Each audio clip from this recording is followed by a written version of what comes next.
suatu penyakit menular pada saat dan pasca bencana agar dapat diantisipasi secara dini, menurunkan angka kesakitan, kematian, serta mencegah penyakit yang berpotensi KS.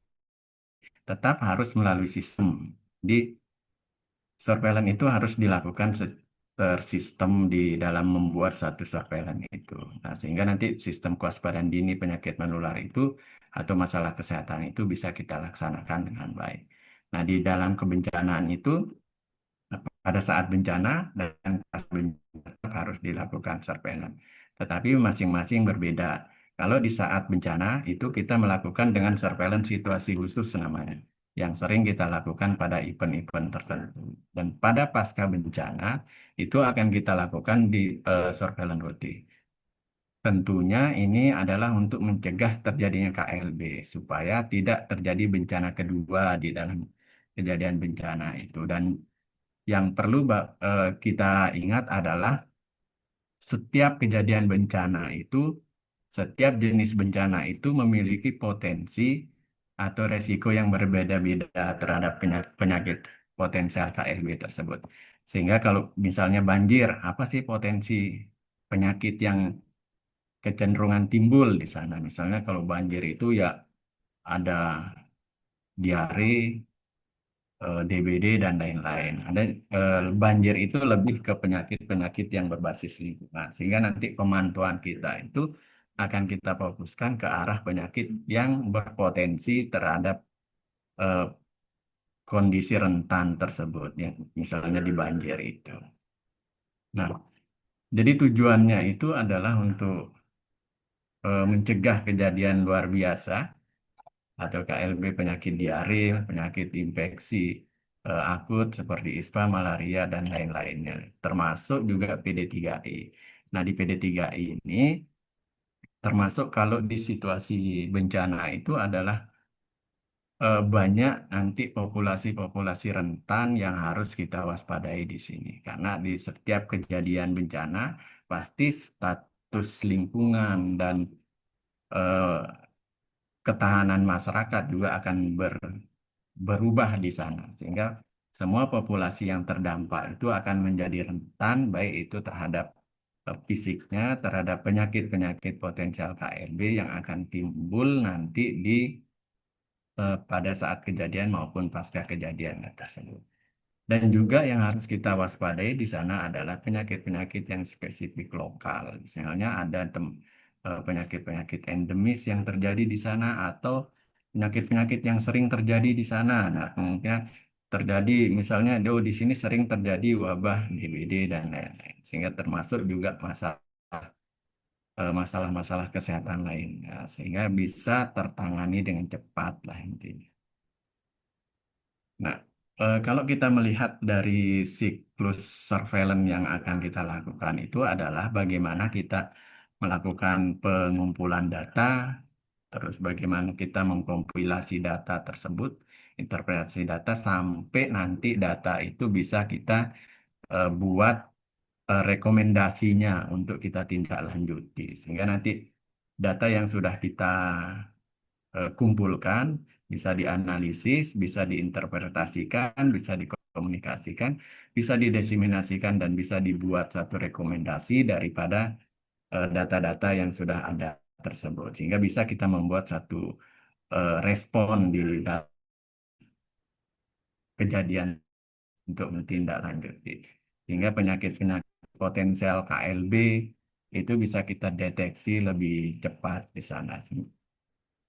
Sistem yang kita gunakan itu adalah eh, di saat kejadian itu biasanya kita menggunakan DHS2 namanya. Tetapi nanti itu adalah sistem yang bisa kita buat. Apakah nanti kita sudah memiliki satu aplikasi atau tidak, nanti itu bisa kita sepakati bersama sebenarnya nanti di dalam melaksanakan surveillance situasi khusus tersebut. Nah, untuk deteksi dini, respon yang kita respon cepat untuk bagaimana kita menurunkan peaknya suatu kejadian tersebut. Sehingga nanti kegiatan surveillance dilakukan untuk deteksi dini dan respon secara cepat dalam mencegah mortalitas dan morbiditas penyakit tersebut.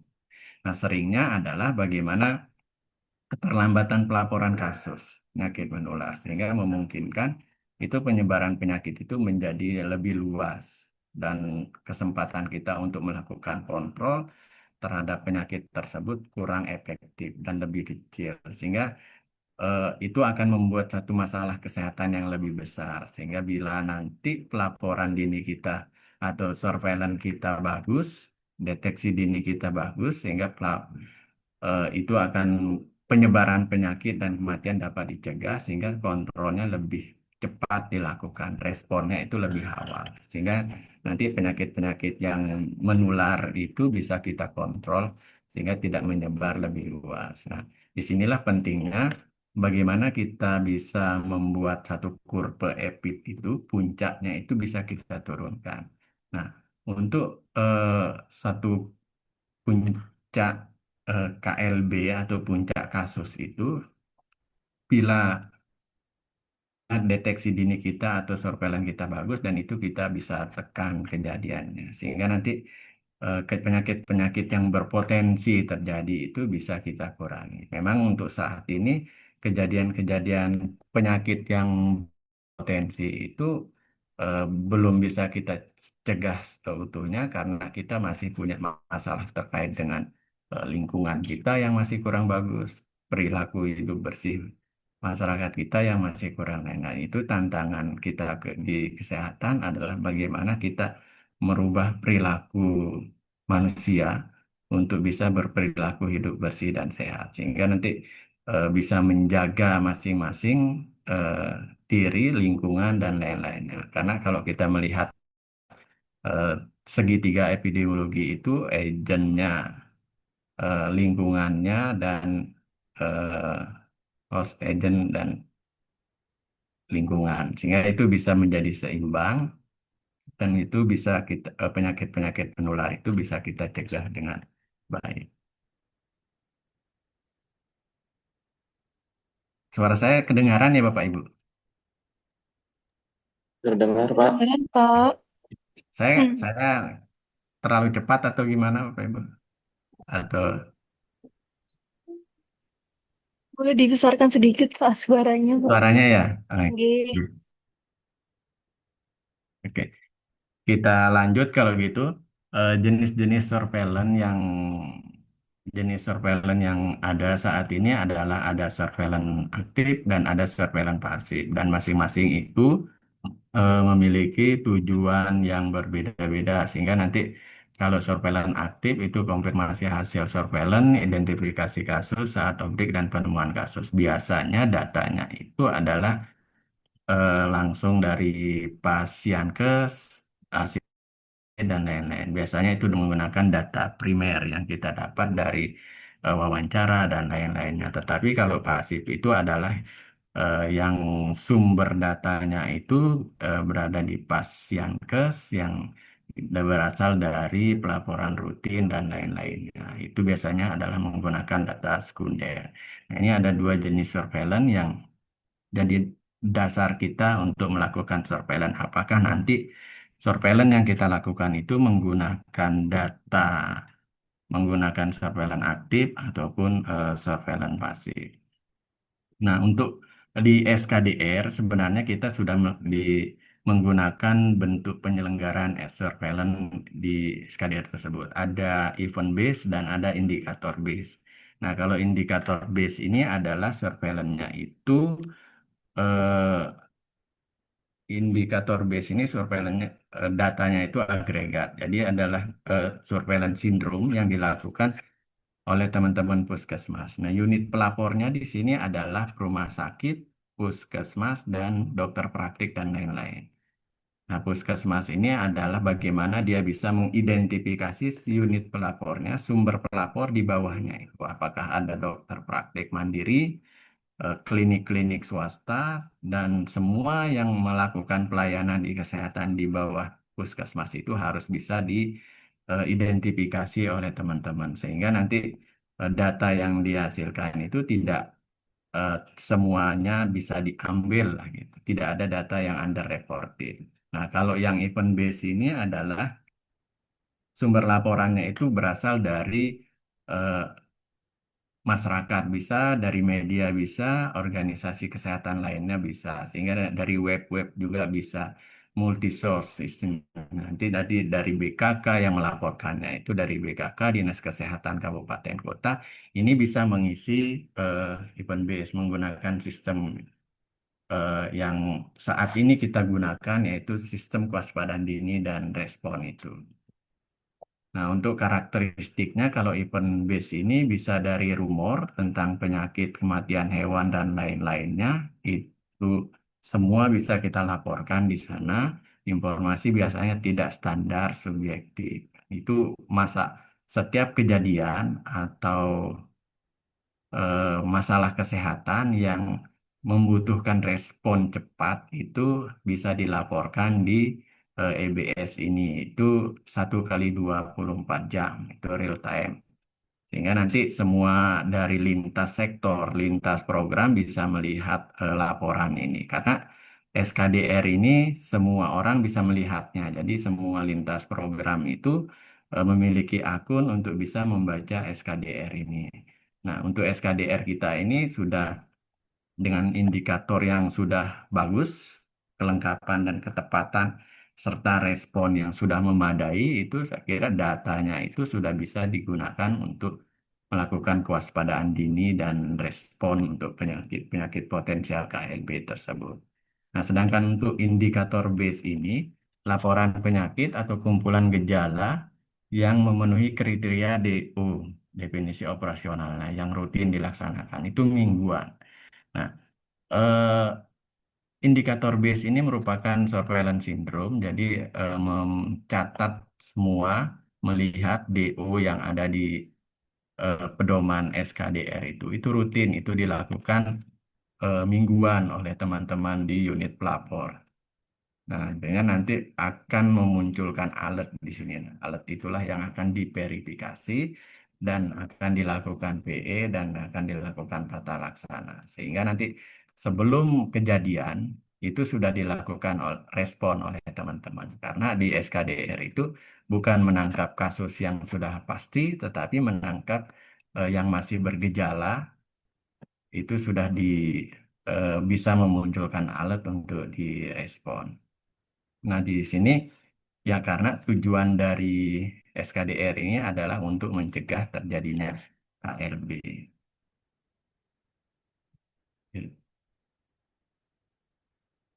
Nah, kerangka sistemnya adalah yang event base itu sumber datanya ini ada bisa dari masyarakat, bisa dari jejaring sosial, instansi pemerintah, sarana dan kesehatan, media massa dan lain-lainnya. Sehingga ini semua dilaporkan akan ditangkap oleh dilaporkan ke sistem dan dilakukan analisis. Begitu juga dengan yang di indikator base ini. Semua dilaporkan ya sesuai dengan DO-nya sehingga muncul alert. Alert inilah yang diverifikasi, diinvestigasi, serta kalau memang sudah diverifikasi dan menyatakan bahwa oh itu memang terjadi tren peningkatan sehingga itu dilakukan respon penanggulangan.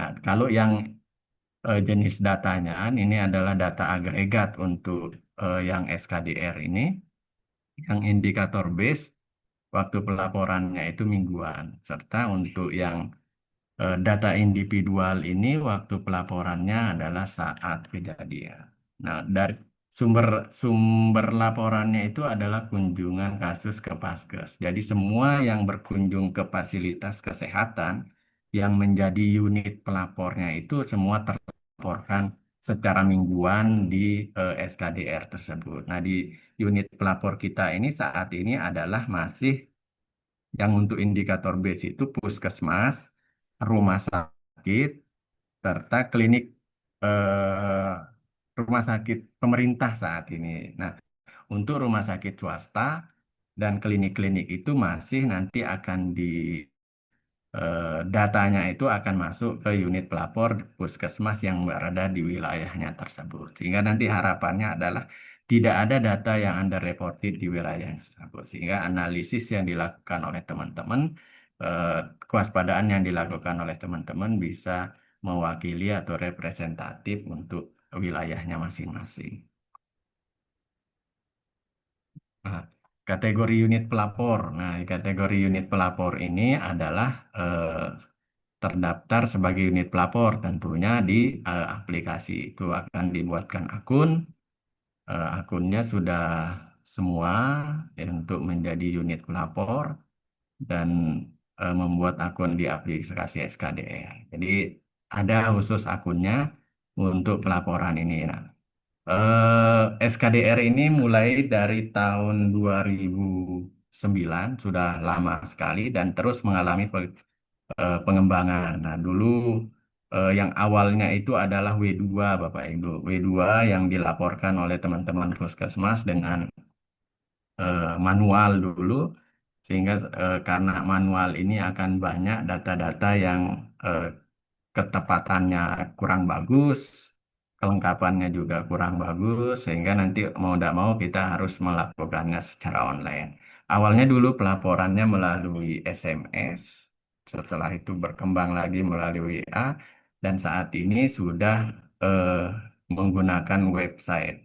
Jadi teman-teman puskesmas pun sudah bisa melihat data-data yang dilaporkannya, sehingga nanti untuk melakukan suatu kewaspadaan sangat diharapkan teman-teman bisa mendesiminasikan datanya itu setiap minggu karena surveillance itu adalah bagaimana memberikan satu informasi terhadap eh, masalah atau situasi dan kondisi wilayahnya terhadap penyakit potensial KLB tersebut sehingga nanti kejadian-kejadian KLB yang ada di wilayahnya masing-masing itu bisa direspon oleh lintas program maupun lintas sektor yang lain.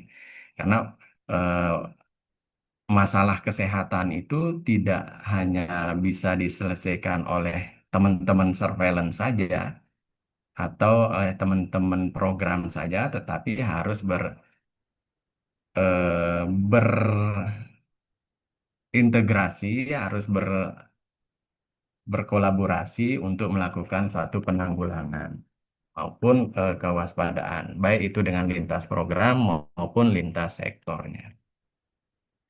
Nah, di IBS itu unit pelapornya itu ada yang dilaporkan itu ada 22 sindrom, Bapak Ibu, termasuk diare, ISPA, dan lain-lainnya. Dua kasus konfirmasi. Kasus konfirmasi ini malaria dan COVID-19.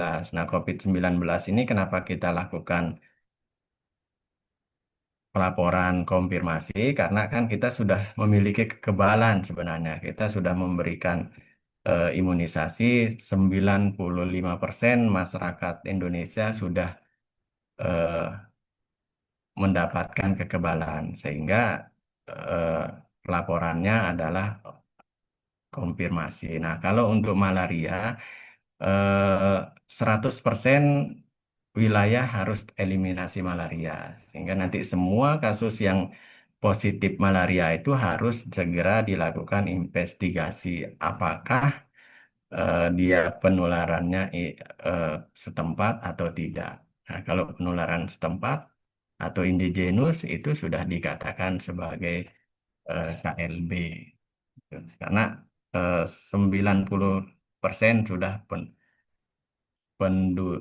kabupaten kota sudah melakukan eliminasi dan kita di NTB sudah 8 kabupaten kota sudah eliminasi.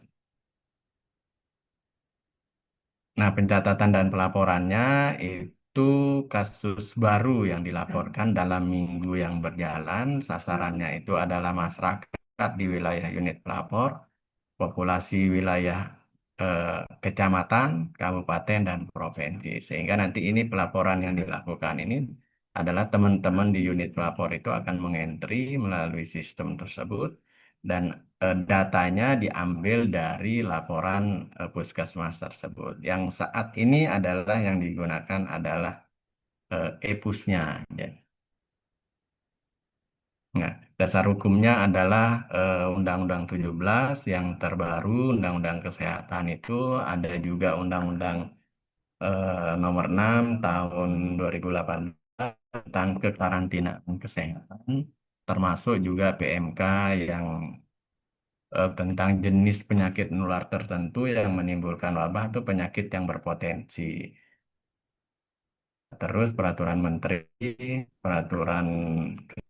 Menteri Kesehatan nomor 82, termasuk peraturan pemerintah juga eh, nomor 40 tahun 91. Dan juga kita sebenarnya punya Pergub Penanggulangan Penyakit Menular yang tahun 2022 yang kemarin pas COVID itu peraturan gubernur tentang eh, penanggulangan penyakit menular. Nah, ini kriteria KLB di Undang-Undang Kesehatan yang terbaru sebenarnya ada 7 kriteria KLB yang ada di undang-undang tersebut dan eh, se- eh, satu saja yang memenuhi kriteria pemerintah atau daerah itu bukan wajib, harus menetapkan itu sebagai KLB. Timbulnya suatu penyakit atau masalah kesehatan sebelumnya tidak ada, terus peningkatan kasus, terjadinya angka kesakitan 2 kali lipat, angka kematian juga, terus proporsi penyakit, terus kriteria lain yang ditetapkan oleh menteri. Nah, kriteria lain yang ditetapkan oleh menteri ini adalah seperti mungkin penyakit-penyakit baru yang terus wabah dan lain-lainnya. Nah, itu satu saja yang memenuhi kriteria itu, pemerintah daerah sudah bisa menetapkan eh, harus menetapkan itu sebagai KLB dan itu harus melalui kajian dari teman-teman surveillance tentunya. Nah, sumber data dalam epidemiologi itu adalah community based, facility based, dan sektor di luar kesehatan termasuk kependudukan. Nah, di surveillance ada istilah multi source ini, jadi surveillance yang dilakukan dengan melihat berbagai data eh, dari berbagai instansi, misalnya melihat cuaca, melihat kecenderungan peningkatan kasus DBD misalnya, oh ternyata kelembaban mempengaruhi peningkatan terjadinya kasus DBD dan lain-lainnya. Multisource ini adalah terus juga bisa melihat data dari eh, dinas perhubungan misalnya, oh, ternyata mobilitas penduduk sekarang banyak dari daerah-daerah yang terjangkit kasus-kasus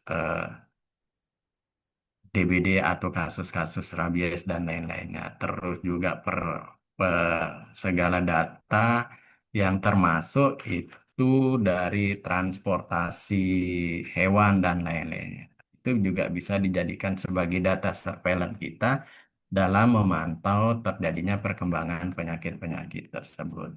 Dan termasuk juga data-data yang dari SKDR itu, data-data dari program-program lain. Sehingga data itu bisa kita kombinasikan, bisa kita buat suatu interpretasi atau hasil nanti menggambarkan suatu keadaan dari situasi masalah kesehatan yang ada. 24 penyakit tersebut. Nah, nanti ini bisa dilihat di pedoman alto algoritma SKDR tersebut. Ada diare, malaria konfirmasi, suspek dengue.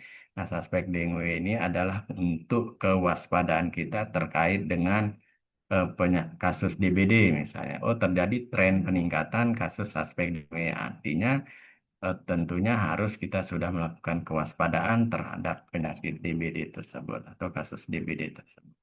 Termasuk juga ini sindrom jaundice akut, terus suspek cikungunya, suspek campak, dan lain-lain. Ini adalah 24 penyakit yang kita pantau rutin, Bapak Ibu, yang dilaporkan mingguan oleh teman-teman unit pelapor.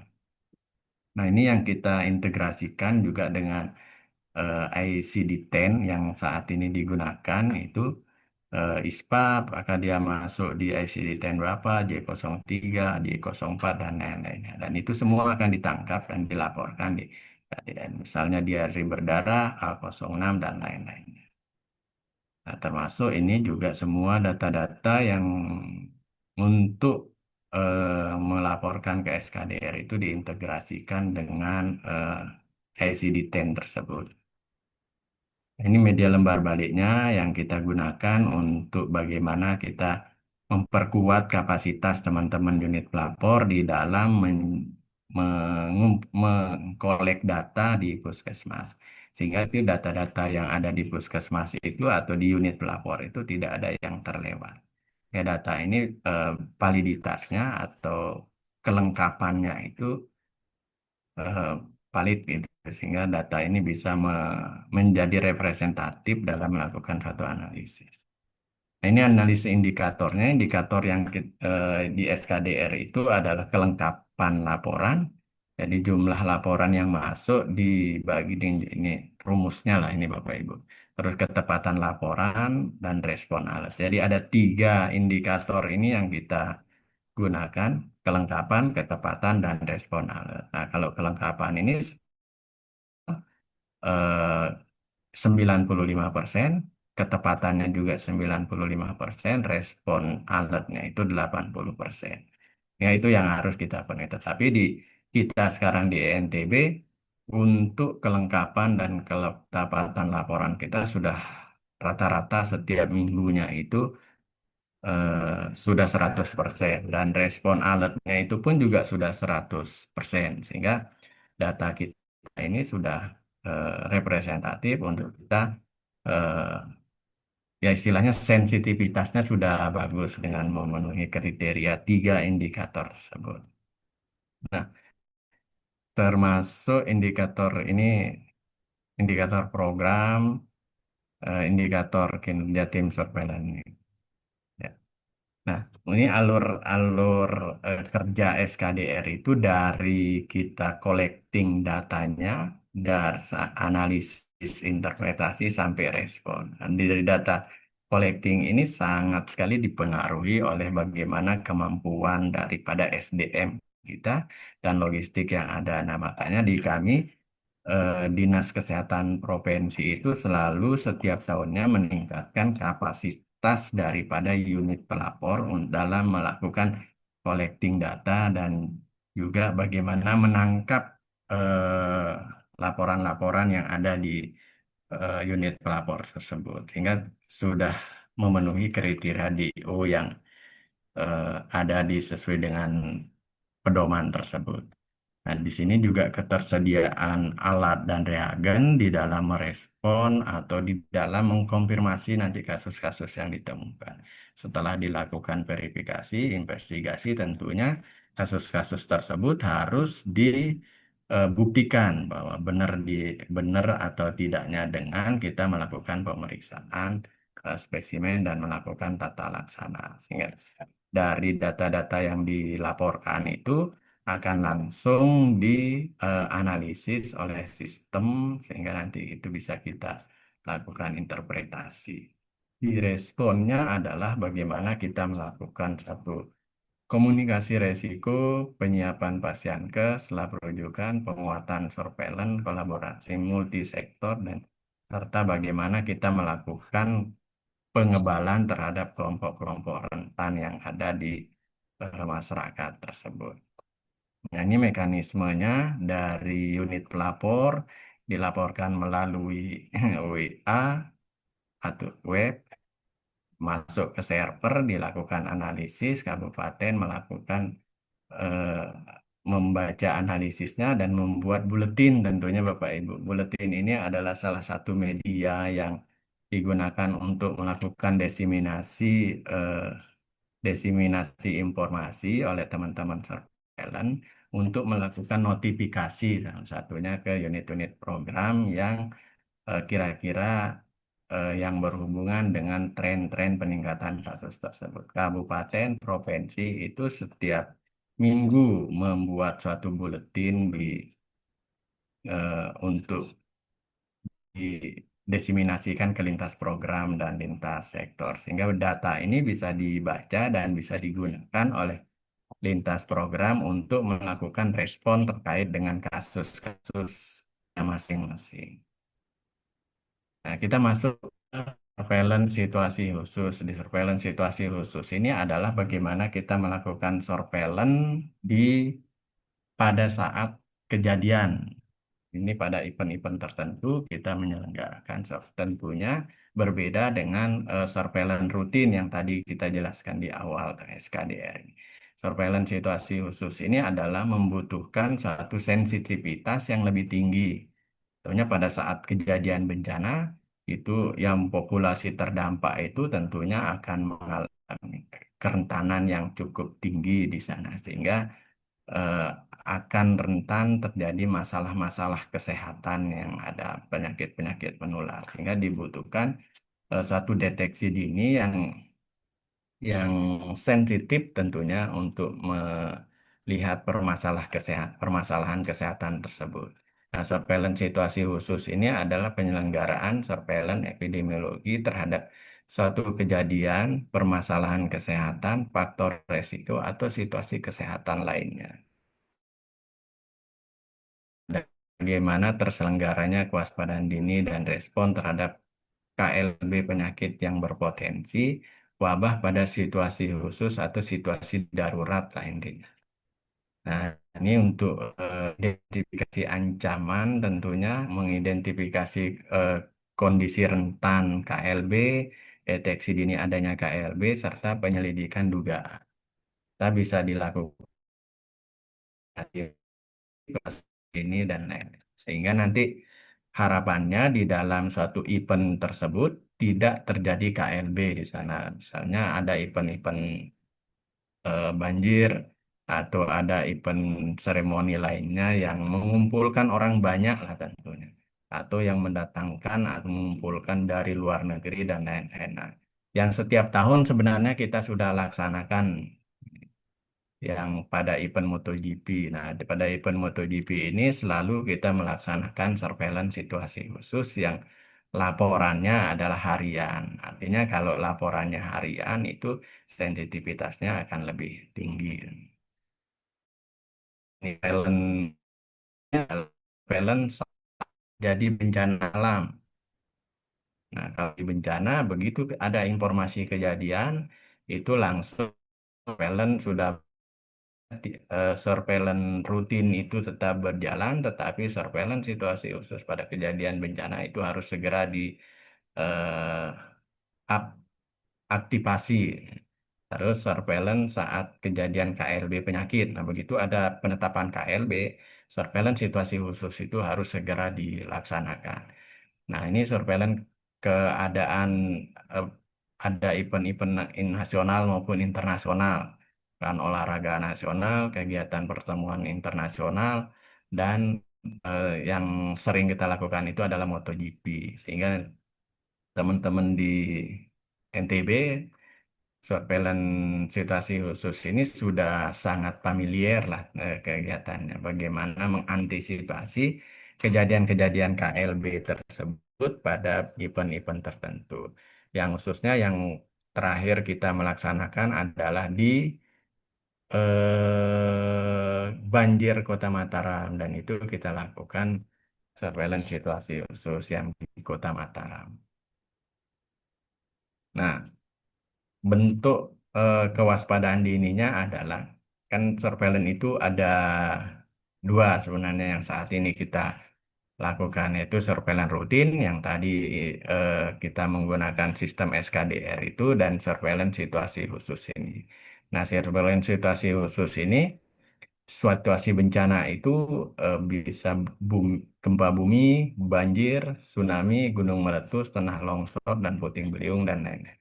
Dan setiap bencana, Bapak Ibu, memiliki resiko atau potensi KLB yang berbeda-beda. Tentunya banjir tidak sama potensi penyakitnya dengan tsunami, misalnya. Atau gempa bumi tidak sama potensi KLB-nya dengan gunung meletus. Nah, sehingga nanti masing-masing asesmennya berbeda-beda.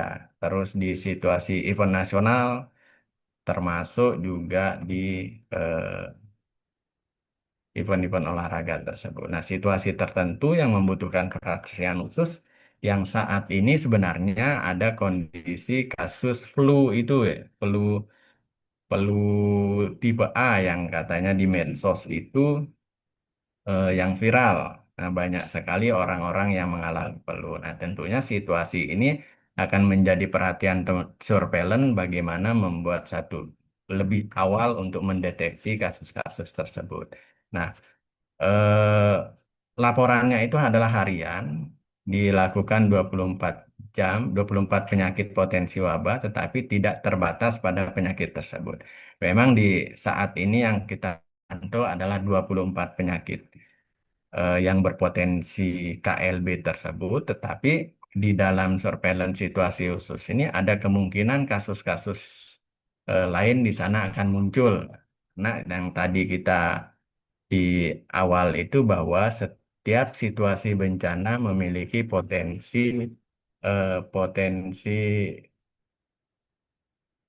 KLB yang berbeda-beda, gitu.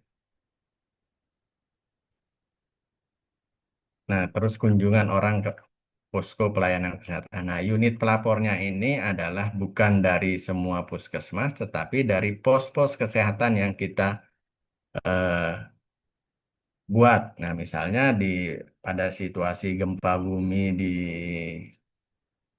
Lombok Utara yang tahun 2018, termasuk juga pada saat banjir di 2025 kemarin yang di Kota Mataram itu, unit pelapornya itu adalah pos-pos pelayanan kesehatan yang di eh, lokasi kejadian tersebut, di penduduk terdampak tersebut. Sehingga sasarannya adalah bukan keseluruhan masyarakat, tetapi sasarannya itu adalah penduduk terdampak bencana tersebut. Nah, sehingga nanti di dalam DO-nya itu juga akan berbeda dengan pelaksanaan surveillance rutin yang kita lakukan. Nah, sistem pelaporan ini harian, penyakit yang kita menggunakan tools DHS2 namanya Bapak Ibu, yang sering kita gunakan di surveillance itu. Nanti itu akan yang seperti yang di awal tadi bahwa nanti sistemnya itu bisa saja nanti dengan sistem yang kita buat sendiri atau dengan sistem yang sudah ada, tergantung dari situasi dan kondisi yang ada sebenarnya. Tidak harus kita menggunakan itu, tetapi kalau kita memang memiliki satu sistem yang berbeda sesuai kebutuhan, itu bisa bisa saja kita menggunakan itu. Lanjut. Nah, ini adalah bagaimana nanti eh, peranan dari surveillance tersebut pada situasi khusus atau situasi darurat. Di situasi normal, itu nanti surveillance kewaspadaan dini yang berlaku adalah SKDR itu. Jadi pada situasi normal dan potensi ancaman kedaruratan bencana, respon cepat dan surveillance intensif laporan harian. Pada saat kejadian akan teraktivasi eh, satu surveillance situasi khusus tersebut sehingga nanti setiap kejadian-kejadian itu langsung kita tangkap. Begitu kedaruratan terjadi, dilakukan penyelidikan, penanggulangan atau dan surveillance intensif, nah gitu. Nah, kondisi normal surveillance kewaspadaan dini yang rutin itu akan berlaku. Jadi tujuannya adalah bagaimana kita menentukan arah responnya sebenarnya, terus menilai keberhasilan eh, respon dari penanggulangan, menilai situasi dan kecenderungan situasi darurat. Nah, ini sistem pelaporannya menggunakan aplikasi DAS2 Capture yang ada di Kementerian Kesehatan sebenarnya. Jadi setiap kita membutuhkan itu bisa kita minta untuk kita diaktifkan. Waktu pelaporan data di hari sebelumnya, H-1 sebenarnya minimal satu kita sudah melaksanakan. Misalnya kejadiannya hari ini kita bisa langsung mengaktifkan surveillance situasi khusus tersebut. Sampai nanti dikatakan berhenti H+7 itu kita masih melaksanakan surveillance situasi khusus tersebut yang dilaporkan harian. Jadi nanti begitu sudah H+7 kejadiannya itu sudah tidak ada ini lagi nanti yang berjalan adalah sistem kewaspadaan dini yang rutin tersebut. Nah, pelaporan itu zero reporting Bapak Ibu. Jadi ada atau tidak ada kasus itu tetap harus dilaporkan. Sehingga nanti eh, tetap unit pelapor itu ada maupun tidak ada kasusnya dia harus tetap melapor di aplikasi tersebut.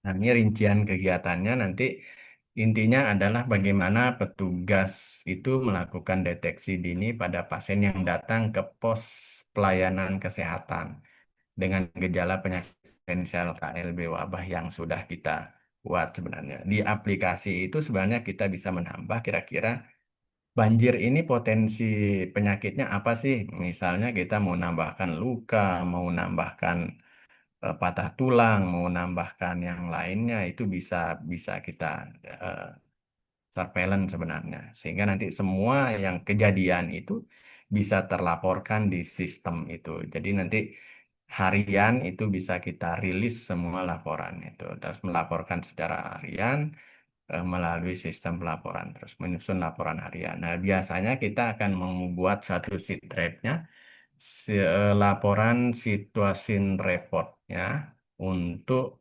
harian. Jadi itulah yang kita publikasikan, itulah yang kita diseminasikan ke laporan harian. Nah, petugas pelapornya ini Puskesmas, ini untuk surveillance Puskesmas, Dinas Kesehatan dan Dinas Kesehatan Provinsi, termasuk juga tim yang ditugaskan dari Puskesmas, Dinas Kesehatan Kabupaten Kota Provinsi yang di pos-pos kesehatan tersebut. Termasuk juga nanti relawan. Relawan ini juga nanti akan berkewajiban untuk melaporkan hasil dari eh, layanan yang dilakukannya.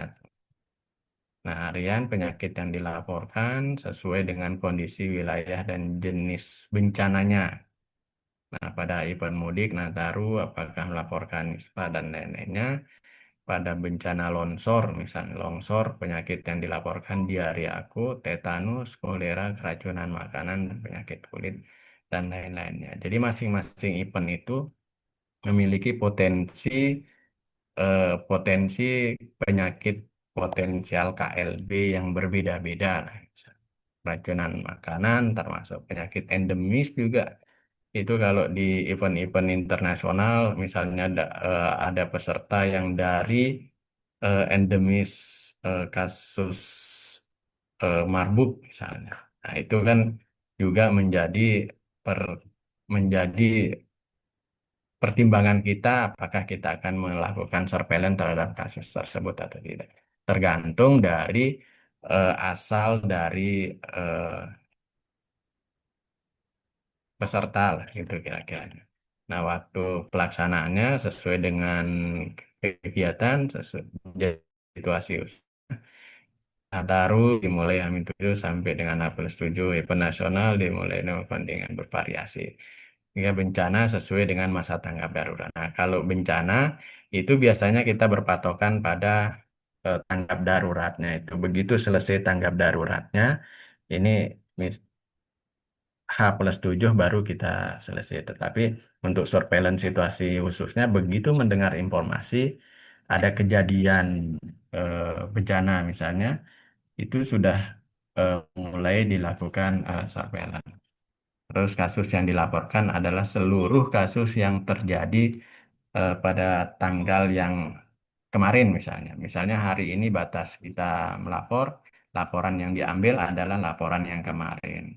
Nah, terus tools yang di pelaporan menggunakan DS2, jika terdapat situasi khusus di daerah ingin mengaktifkan fitur surveillance situasi, maka berkoordinasi dengan tim surveillance. Nah, jadi ini juga bisa dimodif sebenarnya nanti kira-kira di dalam hasil asesmen kita pada wilayah itu, misalnya kita mau melakukan satu surveillance apa di sana, potensinya kita itu apa, sehingga tidak mesti yang 24 penyakit itu yang kita surveillance kan, tetapi sesuai dengan hasil asesmen yang kita lakukan. Nah, di bencana itu kan ada namanya RHA, Rapid Health Assessment. Nah, dari eh, hasil yang kita melakukan Rapid Health Assessment itu, kaji cepat itu, misalnya kita, oh ternyata di sini akan banyak terjadi potensi-potensi penyakit-penyakit A misalnya. Nah, itu bisa kita lakukan juga.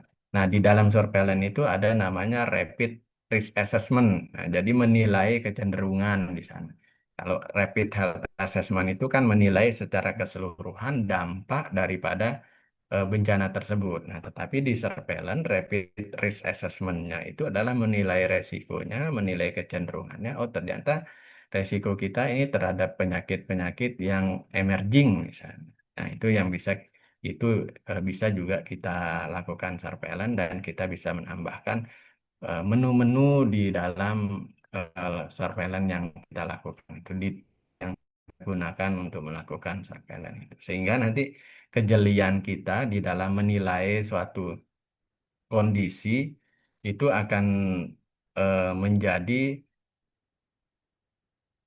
menjadi rekomendasi terkait dengan kegiatan surveillance itu. Sehingga nanti tidak kejadian-kejadian potensial penyakit KLB itu tidak terjadi pada saat bencana tersebut. Nah, responnya di dalam kejadian bencana itu harus dilakukan segera. Tidak, misalnya nih, menemukan kasus suspek campak.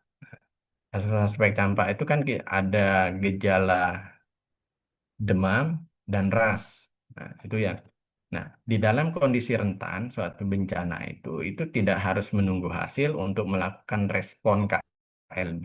Setiap satu kejadian suspek itu sudah harus direspon dengan KLB karena situasinya adalah situasi rentan di sana. Kerentanannya tinggi. Kalau kita melihat resiko itu kan ada kapasitas, ada kerentanan dan ada hazard. Nah, sehingga kalau misalnya kapasitas kita rendah, pasti di dalam satu kejadian bencana itu kita memiliki kapasitas yang rendah, nakes kita kurang dan alat kita kurang, sehingga dan kerentanannya pasti tinggi. Nah, sehingga itu bisa melakukan satu respon terhadap kasus-kasus.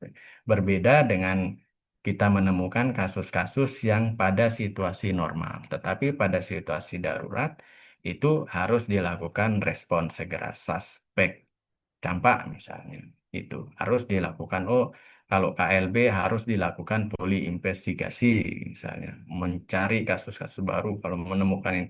Apabila perlu, kalau sudah dari hasil investigasi kita, oh ini akan kecenderungannya akan terjadi KLB, lakukan ORI. Nah, sehingga tidak memicu terjadinya ke perkembangan kasus tersebut.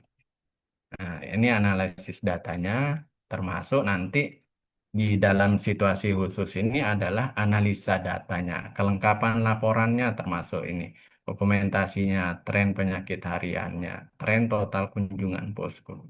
Oh, ternyata banyak juga kunjungannya dan ini bisa digunakan oleh teman-teman di Yankes misalnya untuk memenuhi obat, untuk memenuhi petugas kesehatan dan lain-lain. Ternyata semakin hari kunjungannya akan semakin bertambah. Gitu. Penyakit menurut kelompok umur, penyakit menurut tempat, tindakan yang sudah dilakukan serta rencana tindak lanjutnya.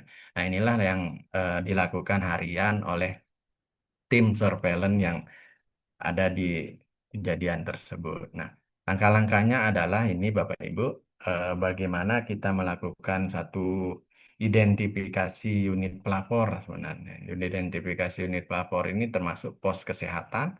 Kita harus mendata dulu berapa pos kesehatan yang ada di tempat kejadian tersebut, jenis penyakitnya apa kira-kira yang tadi dari hasil asesmen yang dilakukan, dari hasil risk assessment-nya, dari hasil RHA-nya dan lain-lainnya, serta bisa melihat kemungkinan kasus-kasus yang akan berkembang di wilayah tersebut. Alur pelaporannya seperti apa, cara pengirimannya bagaimana.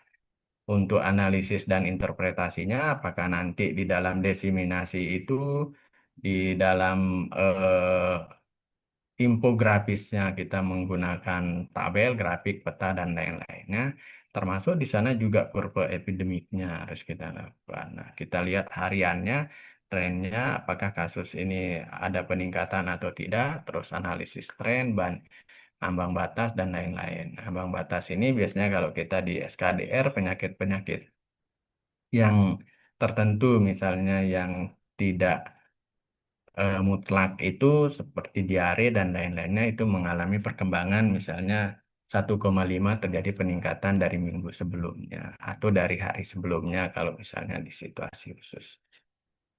Terus pengelolaan rumor itu melakukan verifikasi tentunya dan konfirmasi dan membandingkan dengan data rutin yang tersedia, rencana tindak lanjut. Terus pengelolaan respon ini tentunya harus melakukan penyelidikan epidemiologi secara menyeluruh, pengambilan spesimen, terus identifikasi faktor resiko, serta melakukan penanggulangan.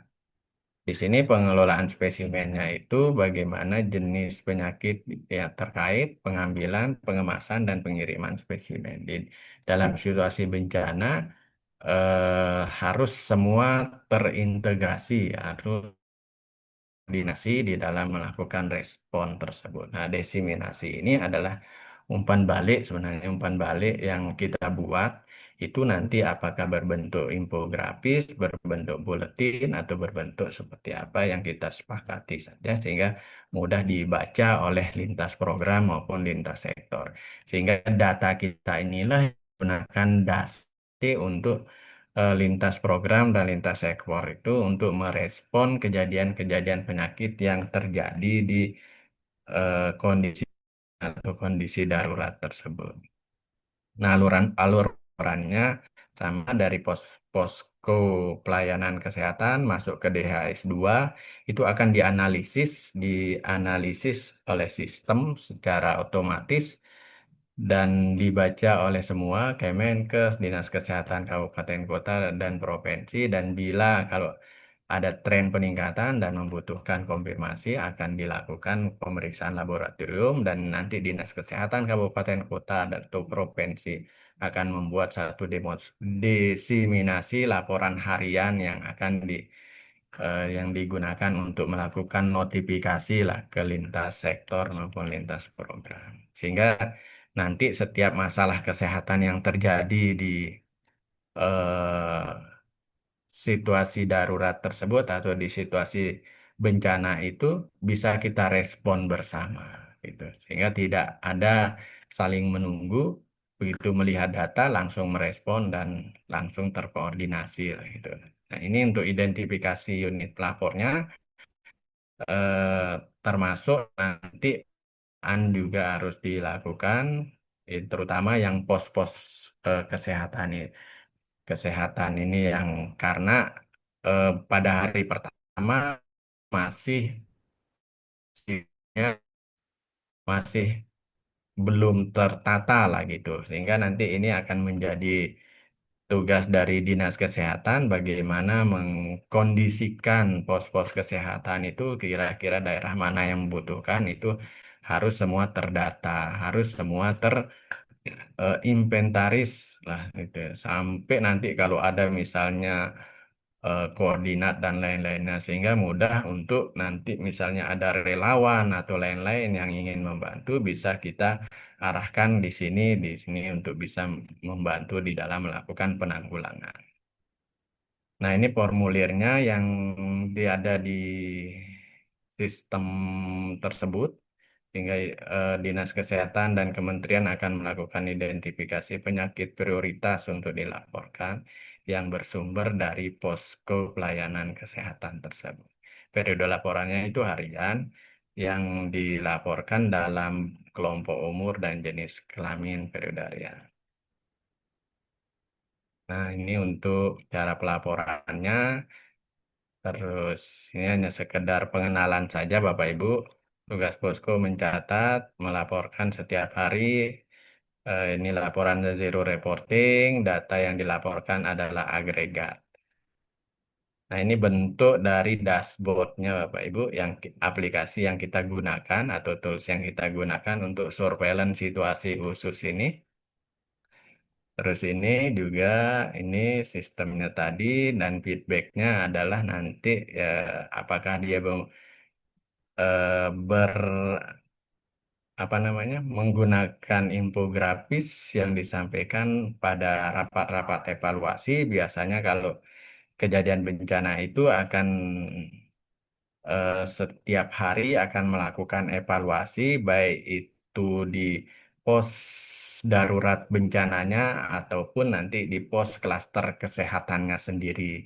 Nah, tentunya semua data-data kesehatan ini akan dilaporkan ke Ketua Klaster Kesehatan, dalam hal ini Kepala Dinas Kesehatan sebagai Ketua Klaster Kesehatan, dan itulah yang digunakan rapat, itulah yang akan disampaikan kira-kira apa responnya nanti dari lintas sektor tersebut. Nah, setiap hari itu akan dilaporkan oleh Ketua Klaster, dalam hal ini Kepala Dinas Kesehatan, pada rapat evaluasi harian. Kalau terjadi bencana itu di pos penanganan darurat, itu yang biasanya yang diketuai oleh gubernur atau wali kota sebagai ketua, dan biasanya untuk pelaksananya, kepala pelaksananya itu adalah biasanya dari tentara maupun atau dari kepala BPBD. Yud. Nah, ini bentuk diseminasi informasi dari hasil hasil yang surveillance harian yang dilakukan, bentuk-bentuk laporannya, jadi lengkap nanti ini, termasuk data-datanya, termasuk nanti ini juga rekomendasinya terkait dengan data-data yang ada. Gitu. Upaya yang dilakukan, upaya yang sudah dilakukan, dan ini setiap tahun kita lakukan, buat infografis untuk laporan harian. Nah, tantangannya adalah itu kerusakan sistem pelayanan kesehatan kita, tentunya karena kejadian bencana, terus sulitnya akses menuju lokasi bencana, biasanya adanya petugas yang terdampak, jaringan listrik, banyak titik pengungsian, adanya pos kesehatan, belum rutin menyampaikan laporan. Nah, ini tantangan-tantangan ini tentunya di dalam kejadian bencana itu pasti terjadi. Apalagi di 1 atau 3 hari kejadian itu pasti belum tertata dengan baik. Nah, apalagi begitu kita mendapatkan informasi kejadian bencana, kita melakukan rapid health assessment atau menggunakan rapid threat assessment itu, eh, data yang kita dapatkan mungkin sangat-sangat minim sekali. Nah, itulah nanti yang mungkin teman-teman surveillance bisa bagaimana menjustifikasi atau membuat satu rekomendasi dari data yang minim pada awal kejadian tersebut. Nah, sehingga nanti kejadian tersebut itu bisa direspon untuk selanjutnya. Karena pasti begitu kejadian, kesulitan kita adalah untuk mendapatkan data-data yang kita butuhkan tentunya. Karena biasanya petugas kesehatannya itu akan terdampak di sana, sehingga sulit untuk kita bertanya atau meminta data gitu. Nah, ini untuk surveillance situasi khususnya. Kalau penyelenggaraan SKDR, maksudnya apa, di kejadian bencana, tentunya ini sistem kewaspadaan dininya itu bagaimana untuk kita mencegah terjadinya beberapa penyakit tersebut. Sebagai pengamatan yang mendukung sikap tanggap kita sebenarnya untuk perubahan atau penyimpangan di dalam masyarakat. Tentunya akan terjadi perubahan lingkungan, perubahan perilaku, perubahan tindakan yang cepat, yang perubahan-perubahan lainnya, sehingga itu akan mempengaruhi terjadinya kemunculan berbagai macam penyakit. Nah, sehingga dibutuhkan satu ke sistem kewaspadaan yang kuat di dalam mencegah terjadinya KLB. Nah, ini deteksi dininya yang itu bagaimana kegiatan di fase darurat. Nah, yang saya bilang itu rapid risk assessment itu adalah terhadap ancaman penyakitnya. Nah, di sini kajian awalnya, kajian awal di pengungsian, kajian berkala sesuai kebutuhan, kajian khusus pada keadaan tertentu seperti ancaman adanya KLB, penyakit menular dan keracunan.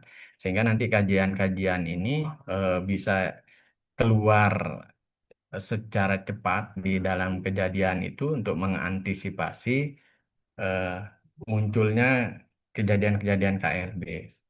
Nah, terus intensif surveillance yang penyakit prioritas, laporan kasus kematian harian maupun mingguan.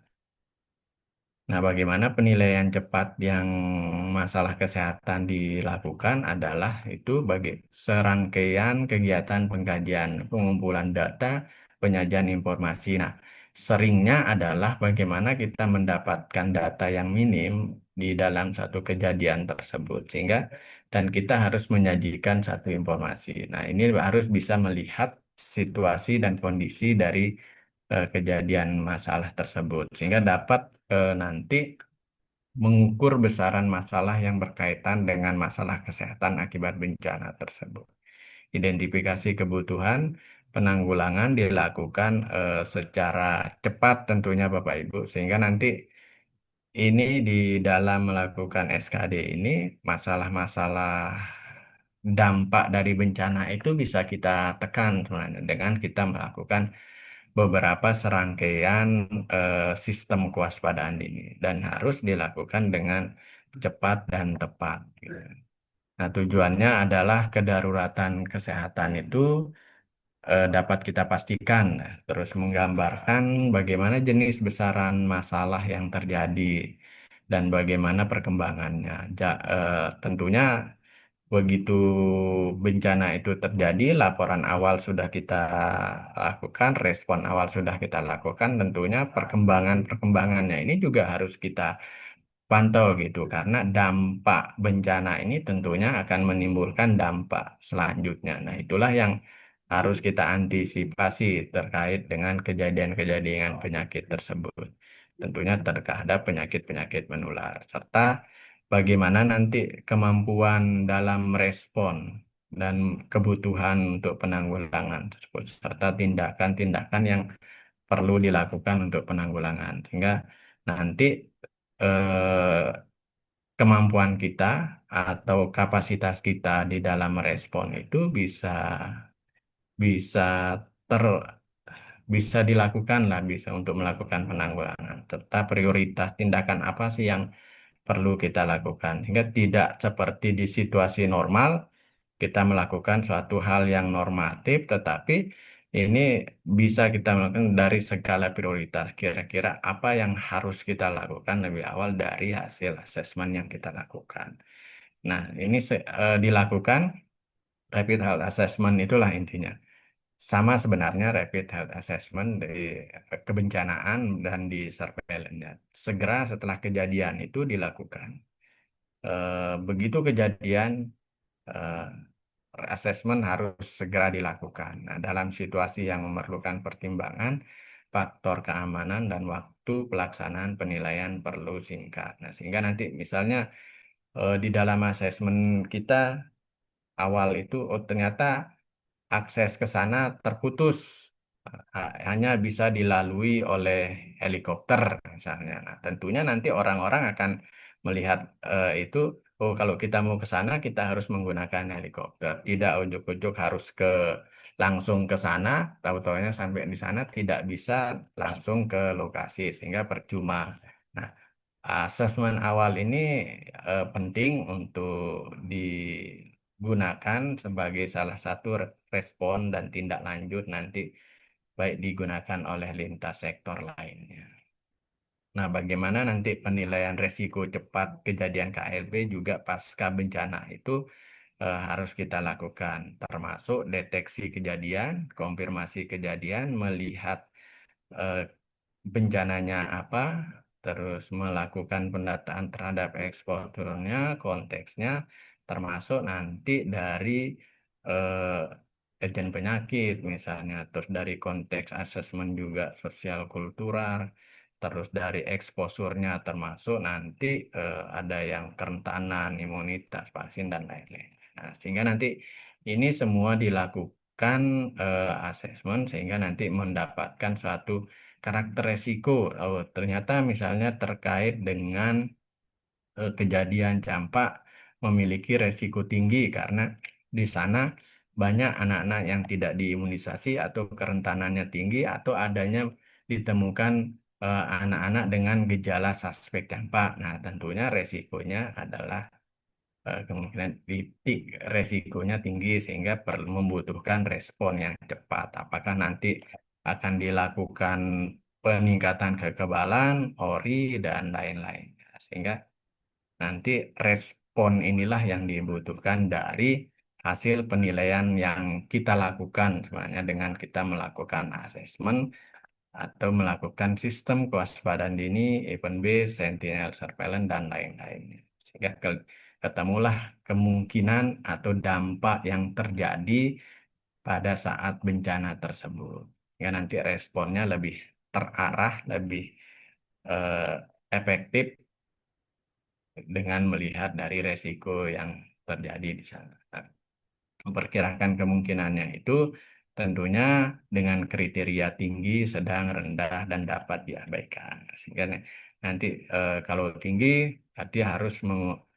kemungkinan besar akan terjadi, kalau sedang kemungkinan akan terjadi, rendah kemungkinan tidak terjadi dengan melihat dari kemungkinan dan dampaknya tadi tersebut. Nah, ini kriteria dampaknya, apakah dia parah, sedang, kecil, atau dapat diabaikan. Misalnya ini yang parah ini adalah terjadinya banjir. Itu kasus yang dilaporkan banyak di wilayah dengan angka kesakitan yang tinggi, terus berpotensi KLB, gangguan yang parah, terus ancaman terhadap kehidupan dan mata pencarian masyarakat, pengendalian, dan lain-lain. Sehingga ini memiliki estimasi dampak yang bisa kita yang prioritaskan untuk direspon lebih awal. Nah, pelaksananya itu adalah petugas kesehatan, puskesmas, kesehatan kabupaten kota, puskesmas provinsi, dan dibentukkan tim tersebar di beberapa lokasi. Nah, bila nanti misalnya bencananya atau eventnya terjadi di dua wilayah kabupaten kota. Nah, tentunya nanti untuk memfasilitasi, mengkoordinasikannya adalah Dinas Kesehatan Provinsi. Sehingga nanti misalnya di kekurangan tenaga, nanti bisa didistribusi tenaga ke wilayah-wilayah yang membutuhkan. Sehingga nanti tidak terpaku pada satu kabupaten kota tersebut. Sehingga nanti kalau lintas, misalnya lintas kabupaten, itu akan difasilitasi oleh Dinas Kesehatan Provinsi. Kalau lintas provinsi nanti akan difasilitasi oleh Kementerian Kesehatan tentunya. Kalau lintas negara tentunya juga nanti ada yang memfasilitasi. Sehingga nanti semua masalah kesehatan ini bisa teratasi. Tentunya ini dilakukan di klaster kesehatan. Ya.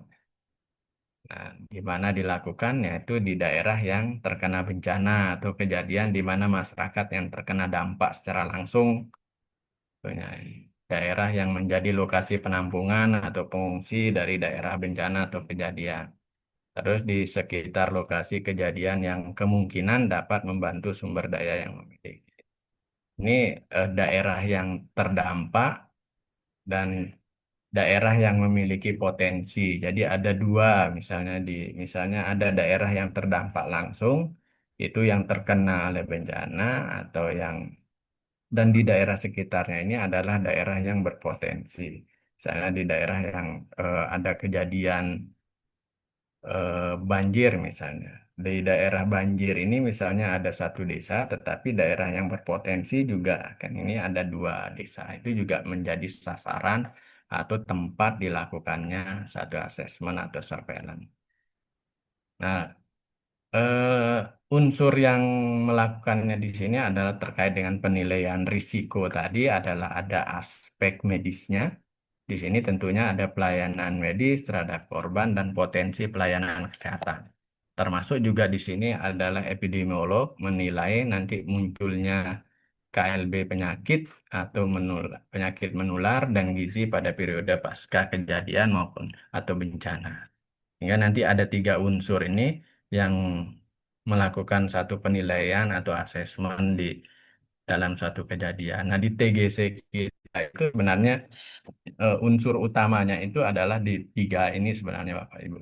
Dari aspek medisnya, yaitu perawat atau dokter, terus epidemiolog, sama nanti dari Kesling. Nah, di TGC itu ada tiga sebenarnya minimal unsurnya. Walaupun nanti di dalam TGC itu ada tim-tim lain yang masuk di sana, itu Promkes, Gizi, dan lain-lain. Tetapi unsur utamanya adalah di TGC itu adalah untuk melakukan satu penilaian, itu ada tiga aspek ini, yaitu medis, epidemiolog, dan kesehatan lingkungan. Tentunya yang Kesling ini adalah untuk menilai masalah yang berkaitan dengan kesehatan lingkungan. Termasuk nanti dari sarana dan prasarana sanitarian atau sarana dan prasarana lingkungan, air bersih, MCK. Misalnya di dalam pengungsian itu yang 1.000 MCK-nya harus sekian, karena nanti akan diproporsikan untuk satu MCK ada 200 orang yang harus menggunakan. Jadi kalau misalnya 1.000, MCK-nya cuman 2, itu tidak memenuhi syarat dan bisa menimbulkan masalah kesehatan. Aspek tiga ini akan melakukan suatu lingkup penilaian terhadap potensi atau terhadap permasalahan kesehatan yang terjadi. Nah, penyakit pasca bencana. Jadi pada kondisi pasca bencana, penyakit akan nah, itu. Kalau tidak dilakukan surveillance yang baik, itu rentan terjadinya KLB karena adanya perubahan patogen misalnya, dari dampak dari kejadian bencana tersebut. Terus pengungsian di kamp pengungsi, pergerakan orang, pemukiman tak normal, pengungsi masuki daerah dengan agen patogen yang tidak diketahui. Sehingga itu akan memicu terjadinya suatu menimbulkan kecenderungan atau potensi penyakit KLB tersebut, terus perubahan lingkungan, terus tingkat imunitas penduduk yang rendah, sehingga di dalam sisi rentan tersebut, di dalam situasi perubahan-perubahan tersebut, itu akan eh, rentan terjadinya masalah-masalah kesehatan, terutama penyakit yang berpotensi KLB atau penyakit menular. Sehingga perlu dilakukan suatu surveillance pada pasca bencana tersebut. Sehingga itu tidak untuk mencegah terjadinya KLB sebenarnya. Surveillance itu bukan saja surveillance situasi khusus itu sebenarnya bukan saja kita lakukan pada saat bencana, tetapi pada pasca bencana pun kita lakukan. Tadi di sana adalah H+7 itu harus eh, masih kita melakukan surveillance situasi khusus. Nah, pada saat H+7 itu akan kita lakukan adalah situasi di surveillance rutin kita. Nanti itu yang kita gunakan untuk memantau. Tetap kita harus memantau sesuai 2 kali masa inkubasi penyakit tersebut. Penyakit menular lah rata-ratanya. Nah, analisa datanya harus dengan cepat dan baik sebagai bahan bagi pimpinan untuk mengambil satu keputusan. Akan spesifik pada kebutuhan pengobatan gizi, kesehatan lingkungan, penyakit menular, potensial wabah. Tentunya ini adalah analisa deskriptifnya, ada 5W itu, saya kira sudah nanti bisa dilihat siapa, di mana, kapan, untuk analisa deskriptifnya, analisa sederhananya, terus menggunakan analisa analitik untuk mencari kausalitas daripada eh, penyakit tersebut. Nah, determinan, untuk mengetahui determinannya tentunya pertanyaannya adalah untuk melakukan epidemiologi analitik, itu harus mengapa, bagaimana, itu untuk melihat faktor resikonya. Nah, jadi ini untuk diseminasi informasi dan rekomendasi tentunya harus mengacu ke penyakit yang perlu diwaspadai tentunya Pak Ibu. Nah, rekomendasi ini adalah penting karena nanti ini akan ditindaklanjuti oleh lintas program maupun lintas sektor itu. Termasuk juga sarana kesehatan lingkungan yang memerlukan pengawasan, pengendalian, serta sarana yang perlu ada di sana. Seperti tadi, kalau misalnya 1.000 orang mengungsi di sana, sarana keselingnya harus berapa, sarana air minumnya membutuhkan berapa, karena ada hitung-hitungannya di sana. Misalnya ada bayi, populasi rentan, ada bayi, ibu hamil, dan lain-lainnya itu nanti juga akan membutuhkan satu sarana dan prasarana di sana. Sehingga nanti ini menjadi penting, termasuk itu akan masuk di dalam satu rekomendasi yang harus kita keluarkan. Bantuan lain termasuk nanti mekanisme koordinasinya dengan instansi lain. Nah, di koordinasi dengan instansi lain, misalnya nanti kebutuhan dari pengungsi itu misalnya seperti makanan, selimut itu juga bisa masuk rekomendasi kesehatan kita di kesehatan karena itu nanti akan mempengaruhi derajat kesehatan daripada masyarakat yang terdampak tersebut. Nah, saya kira itu Bu Dokter mungkin kita di sini. Ya, Pak. Terima kasih. Assalamualaikum warahmatullahi wabarakatuh. Saya ke dokter. Ya.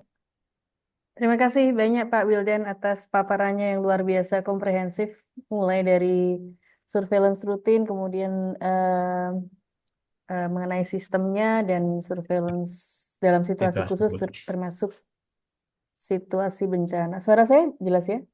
Maaf ini Ya, agak low bandwidth. Ya, dan juga sedikit tadi tentang assessment, rapid health assessment ya. Eh, kita buka sesi pertanyaan. Silakan Pak Wildan kalau mau minum air putih dulu karena nonstop. izin Bu Dokter. Iya, silakan Pak. Mohon maaf ini sampai malam. Silakan teman-teman yang ada pertanyaan.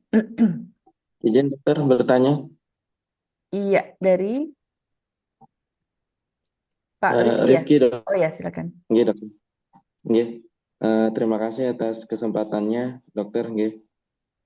Izin bertanya mungkin untuk saya pribadi yang bekerja di rumah sakit mungkin terkait surveillance atau epidemiologi mungkin agak jarang kami lakukan gitu, tapi materi ini sangat berguna untuk saya pribadi gitu.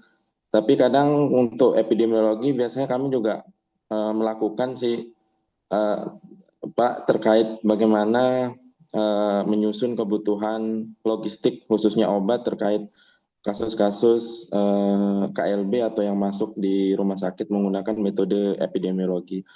Yang ingin saya tanyakan satu pertanyaan saja, Dok dan Bapak dari Dinas Kesehatan terkait analisis resiko terkait kedaruratan dan bencana di masing-masing daerah. Harus mungkin di setiap daerah itu memiliki analisis resiko bencana-bencana yang pasti atau mungkin terjadi.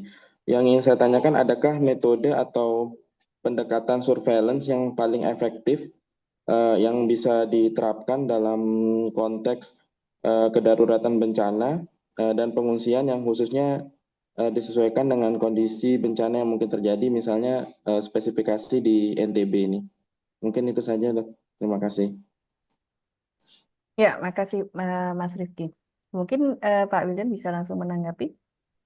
Oke, baik, terima kasih Mas Rizky. Eh, Terkait dengan surveillance yang di rumah sakit sebenarnya rumah sakit sudah menjadi unit pelapor kita sebenarnya di Hmm. SKDR maupun nanti di dalam situasi khusus kalau misalnya rumah sakit itu menjadi penyangga di suatu kejadian tersebut. Nah, saya kira untuk teman-teman rumah sakit, terutama rumah sakit pemerintah itu sudah familiar dengan SKDR ini, dengan surveillance ini, yang surveillance-nya itu adalah biasanya ada di rekam medis dan tim PPI-nya yang Oh, melaksanakan surveillance itu.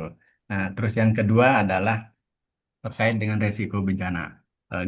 Memang untuk resiko bencana masing-masing provinsi, masing-masing kabupaten kota, maupun masing-masing wilayah puskesmas itu atau kecamatan itu memiliki resiko bencana yang berbeda-beda. Nah, tetapi untuk resiko bencana yang saat ini adalah sebenarnya sudah ada dilakukan pemetaan resiko bencana yang dilakukan oleh BPBD sebenarnya. Kita bisa melihat di webnya BPBD itu ada wilayah kecamatan A atau sampai tingkat kecamatan sudah dilakukan pemetaan resiko bencana. Terus yang kedua adalah kalau kita di kesehatan itu ada di webnya Inaris, itu semua dari 17, saya lupa Bapak, nanti bisa dilihat itu ada 27 jenis bencana atau penyakit itu sudah dipetakan di Inaris, itu kita bisa download di sana. Nah, untuk surveillance-nya, memang tadi di awal tadi kita itu masing-masing bencana itu memiliki potensi atau memiliki dampak yang berbeda-beda. Misalnya banjir memiliki potensi KLB yang berbeda dengan eh, gempa bumi misalnya. Tentunya metode yang kita gunakan juga sebenarnya kalau sistem surveillance-nya sama, tetapi untuk surveillance apa yang kita lakukan itulah yang berbeda-beda. Kalau konsepnya adalah surveillance itu kan melakukan pemantauan secara terus-menerus dan tersistematis. Nah, tetapi isi di dalamnya itu adalah surveillance apa kira-kira yang harus kita lakukan sesuai dengan potensi resiko yang terjadi. Sehingga nanti tidak secara global, misalnya banjir kita lakukan surveillance diare atau yang lain-lainnya itu tentunya memiliki potensi yang berbeda-beda untuk melakukan surveillance itu. Tetapi dengan konsep surveillance yang sama sebenarnya, bagaimana kita membuat satu sistem surveillance itu melakukan pemantauan eh, secara terus-menerus dan sistematis itu. Nah, bedanya adalah dengan surveillance yang biasa. Kalau yang biasa itu kan dilakukan mingguan. Sehingga dalam surveillance satu kejadian darurat atau bencana itu sensitivitasnya yang kita tingkatkan sehingga laporannya kita lakukan harian. Itu Bapak. Oke. ya, terima kasih Pak Wildan. Oke. Ya, ini ada beberapa pertanyaan di chatbox, Pak. Yang pertama, bagaimana surveillance saat event MotoGP? Kemudian pertanyaan lanjutannya, mekanisme pembagian tugas surveillance saat bencana atau situasi khusus antara provinsi dan kabupaten kota, Dinkes provinsi dan kabupaten kota. Bagaimana pembagian tanggung jawabnya? Misalnya saat MotoGP kemarin sebagai contoh. Oke, terima kasih Bu Dokter untuk tanggung jawab ini sebenarnya kan eh, tanggung jawab bersama sebenarnya. Tetapi yang penting di sini adalah bagaimana kita bisa mengidentifikasi wilayahnya. Misalnya untuk MotoGP kemarin kan ada 4 puskesmas kalau nggak salah yang kita anggap sebagai penyangga di sana. Artinya nanti di sana ada Puskesmas Awang, Puskesmas Kute, Puskesmas Sengkol, dan Puskesmas Truwai. Nah, inilah yang kita jadikan unit pelapor sebenarnya. Ini masing-masing puskesmas ini akan bertugas melaporkan eh, kasus-kasus kejadian yang kita pantau terhadap penonton atau eh, pembalap dan lain-lainnya yang berkaitan dengan MotoGP tersebut. Sehingga nanti ya 4 puskesmas ini yang kita anggap sebagai penyangga inilah yang melaksanakan yang menjadi unit pelapor. Selain rumah sakit juga yang di wilayah Lombok Tengah dan rumah sakit yang berada di sekitarnya seperti Mandalika dan rumah sakit provinsi dan termasuk pos-pos kesehatan eh, yang ada di ring satu, ring 2 dan ring 3 itu masuk sebagai unit pelapor. Itulah yang kita identifikasi dan itulah yang kita masukkan sebagai unit pelapor. Dan tanggung jawab ini Lombok Tengah sebenarnya ini yang melakukan identifikasi lebih awal terkait dengan kira-kira mana sih yang menjadi yang menjadi unit pelapor yang kita masukkan di dalam surveillance situasi khususnya event MotoGP itu, sehingga nanti tidak semua puskesmas atau tidak semua kabupaten kota yang melaporkan untuk event MotoGP tersebut.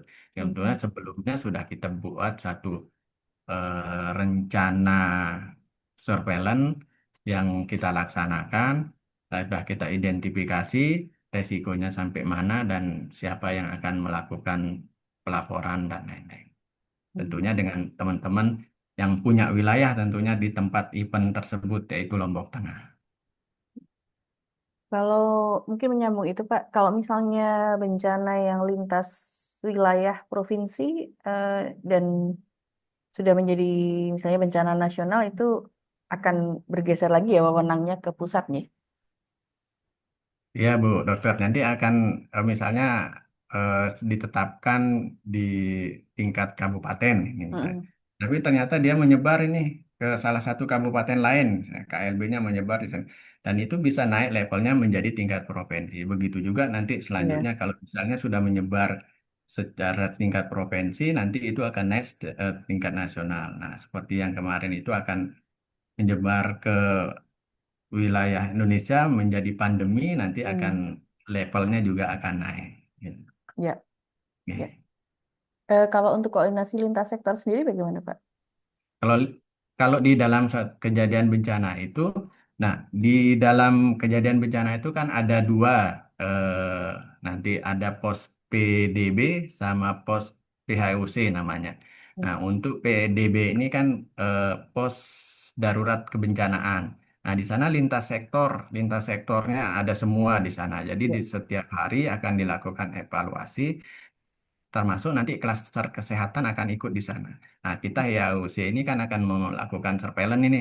Nah, jadi laporan setiap harinya itu akan kita laporkan melalui ketua klaster kesehatan. Ya, hal ini adalah kepala dinas dan kepala dinas akan melakukan evaluasi di pos PDB lah istilahnya, pos darurat bencana yang dikepalai oleh BPBD itu akan menyampaikan terkait permasalahan kesehatan khususnya pada lintas sektor tersebut. Nah, nanti kira-kira apa yang dibutuhkan untuk direspon oleh lintas sektor itu nanti Ya. keluar di dalam rekomendasi tersebut. Itu. Oh, Itu ya. Sudah ada sistemnya sendiri ya Pak ya? sudah ada sistemnya Ya. sendiri. Ya. Baik, ini ada pertanyaan di chatbox juga mengenai risiko banjir di beberapa daerah di NTB seperti Kota Bima dan Kabupaten Bima karena sampai sekarang tiap hari banjir, tiap hari hujan dan berisiko banjir. Apakah ada evaluasi khusus atau peningkatan intensitas surveillance kesehatan terkait banjir? Jadi semacam surveillance untuk pencegahannya misalnya. Ya, kalau untuk banjir memang kan sekarang semua kabupaten mungkin beresiko Rentan. banjir, Bu. Artinya termasuk Mataram aja kemarin itu banjirnya itu di saat musim kemarau lah bisa kita bilang. Ini perubahan alam yang sangat Ya, signifikan.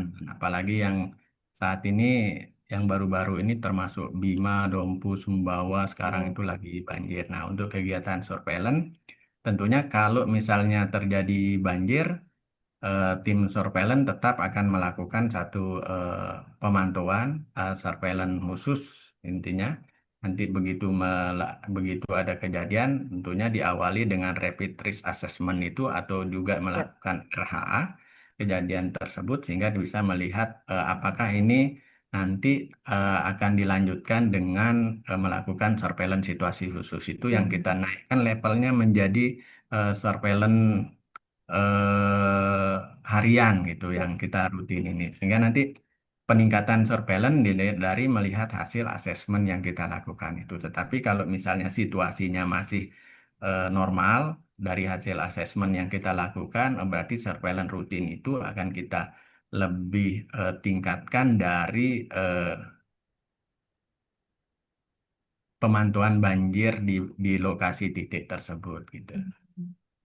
Sistem SKDR yang sudah ada itu sehingga tidak kita Ya. membuat satu sistem yang baru gitu. Jadi sistem yang ada ini bisa kita tingkatkan levelnya menjadi apakah nanti menjadi satu surveillance situasi khusus atau Hmm, masih menjadi surveillance rutin yang dilakukan laporan mingguan tetapi iya, kita tambahkan sedikit pemantauan terkait dengan banjir itu, ya, ya, dampak banjir. ya. Baik, Pak. Mungkin ada pertanyaan lagi dari teman-teman? Izin Bu Dok. Pak Edi, silakan. Izin Pak Wildan. Ya.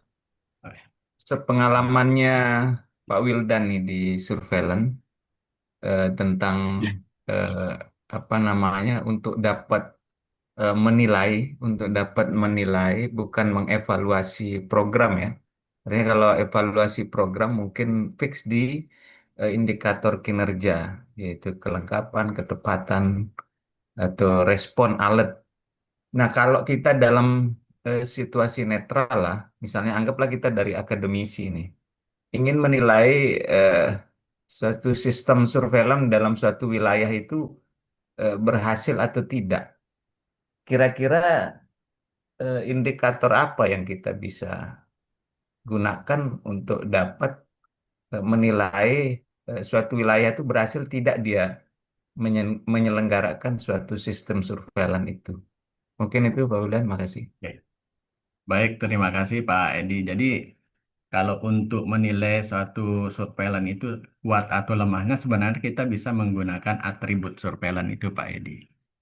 Apakah dia kesederhanaan, representatif, NPV, terus sensitivitasnya, fleksibilitasnya, eh, validitasnya, dan ada 9 kalau tidak salah itu ada 9. Jadi itu yang kita pakai untuk menilai surveillance.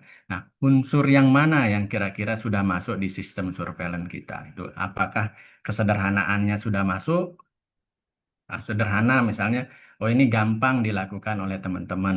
Terus eh, fleksibilitasnya itu, oh ini bisa disesuaikan dengan indikator apa yang kita butuhkan di dalam pelaksanaan surveillance itu.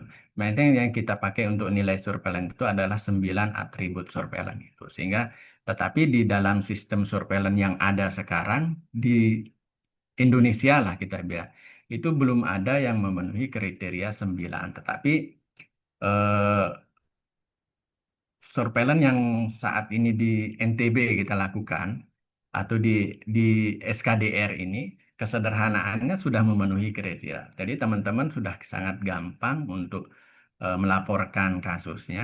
Terus kedua adalah eh, fleksibilitas.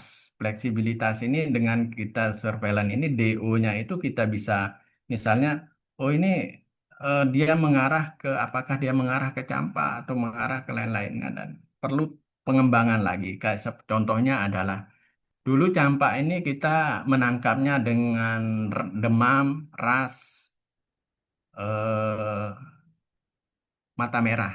Nah, tetapi karena oh ini kalau kita menangkap ini mungkin agak susah dan kita mungkin akan terlambat untuk mendeteksi kasus campak misalnya. Akhirnya DO-nya itu diperlebar untuk mencari satu kasus tersebut. Hanya dengan demam ras itu sudah masuk ke sebagai suspek campak sehingga itu yang perlu direspon. Nah, nanti kalau untuk menilai surveillance kita itu adalah dengan menggunakan 9 atribut tersebut. Apakah sudah sederhana, fleksibel, sensitif, dan NPV, nilai predictive value-nya sudah menggambarkan dan representatif untuk wilayah kita.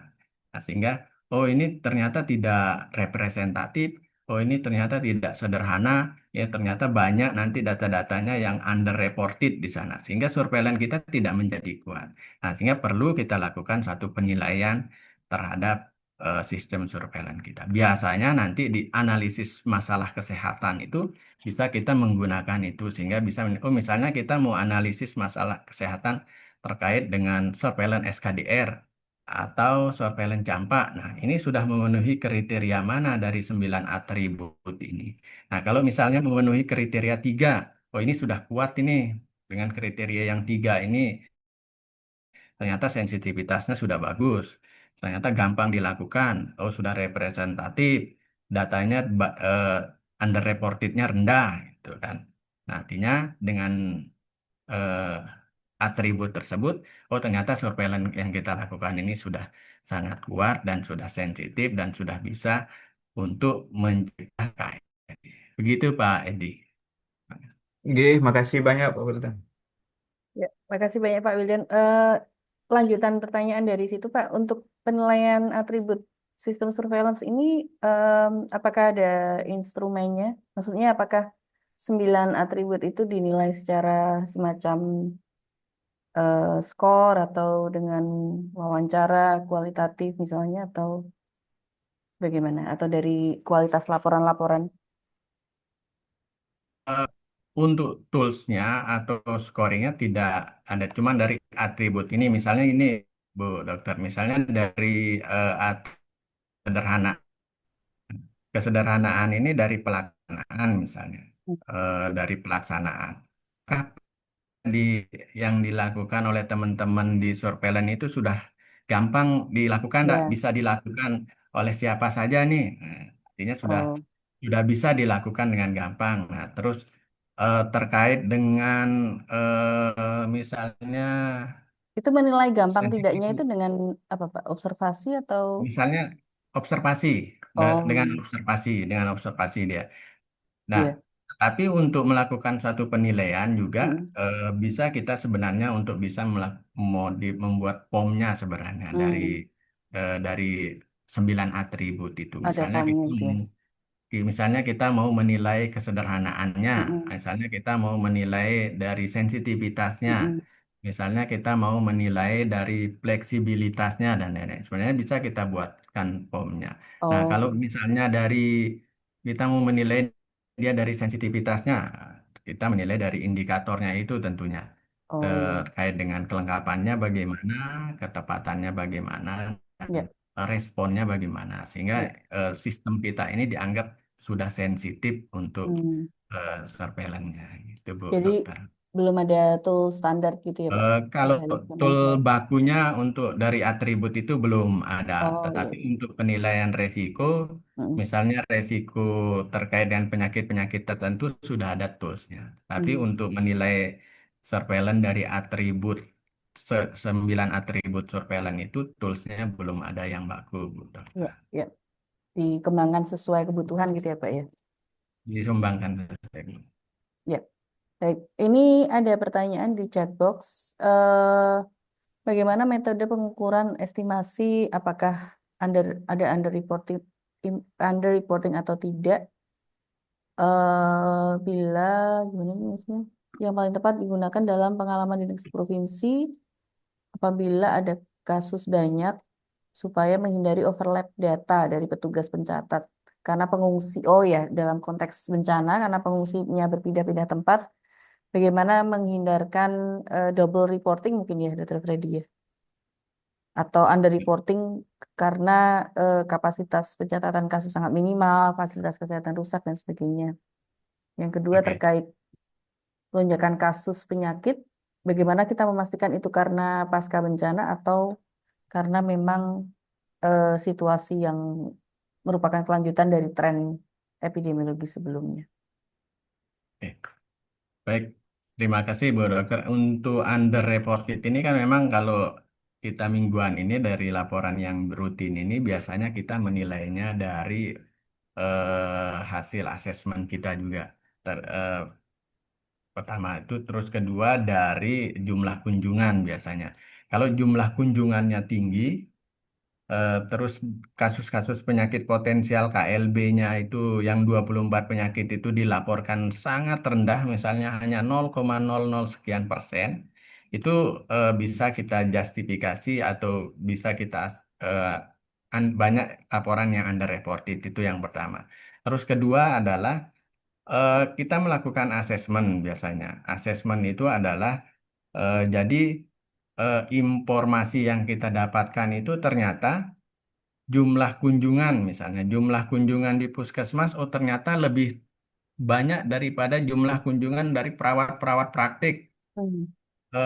terus dokter-dokter praktik, nah terutama di beberapa kabupaten lah gitu. Nah, sementara laporan penyakit potensial KLB itu sedikit di puskesmas itu. Nah, itu kita anggap sebagai datanya, ternyata banyak datanya yang tidak terlaporkan di unit pelapor tersebut. Artinya unit belum semua jejaring atau jaringan yang di bawahnya itu melaporkan kasus-kasus tersebut. Sehingga kasus itu oh, ternyata masih banyak kok laporan yang belum terlaporkan di sistem kita itu. Sehingga itu kita anggap sebagai underreported. Nah, untuk di situasi bencana, biasanya data-data tersebut eh, dilaporkan by name, by address. Nah, untuk menghindari eh, untuk dari data yang double dari pengungsian ini kan memang ada pengungsian yang sangat berdekatan, misalnya satu pos pengungsian itu satu pos kesehatan, biasanya banyak pengungsi yang berpindah-pindah. Nah, datanya kan di sana biasanya by name, by address dicatat di registernya gitu. Nah, itulah yang nanti akan kita gunakan untuk melihat data ini dia banyak yang double atau banyak yang belum terlaporkan di sana atau banyak yang terlaporkan di sini. Biasanya kita analisis dari data by name, by address-nya. Nah, untuk yang lonjakan kasus, apakah ini disebabkan oleh faktor lingkungan pasca banjir yang tercemar atau itu merupakan kelanjutan dari tren epidemiologis yang sudah sebelumnya bencana tersebut. Nah, kita lihat peningkatannya. Kalau misalnya setelah banjir itu terjadi peningkatan yang kita bisa anggap itu ambang batas, ada kan ambang batasnya kalau penyakit-penyakit yang berbasis lingkungan itu sekitar 1,5 peningkatan, artinya ada kecenderungan eh, ada dampak daripada bencana tersebut.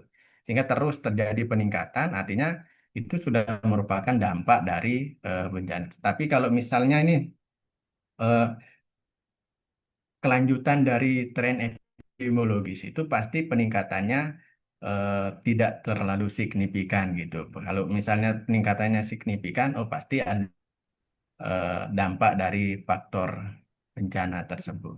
Sehingga nanti ya fluktuatifnya itu yang bisa kita lihat, apakah Hmm. peningkatannya terjadi signifikan atau tidak gitu. Kalau misalnya di dalam situasi normal tidak terpengaruhi oleh lingkungan dan lain-lainnya, pasti peningkatannya mungkin terjadi peningkatan tetapi tidak terlalu signifikan. Signifikansinya mungkin bisa kita lihat untuk melihat dampak dari kejadian tersebut. Ini itu Bu Dokter. Ya Pak, baik. Terima kasih banyak. Mungkin satu pertanyaan terakhir dari saya.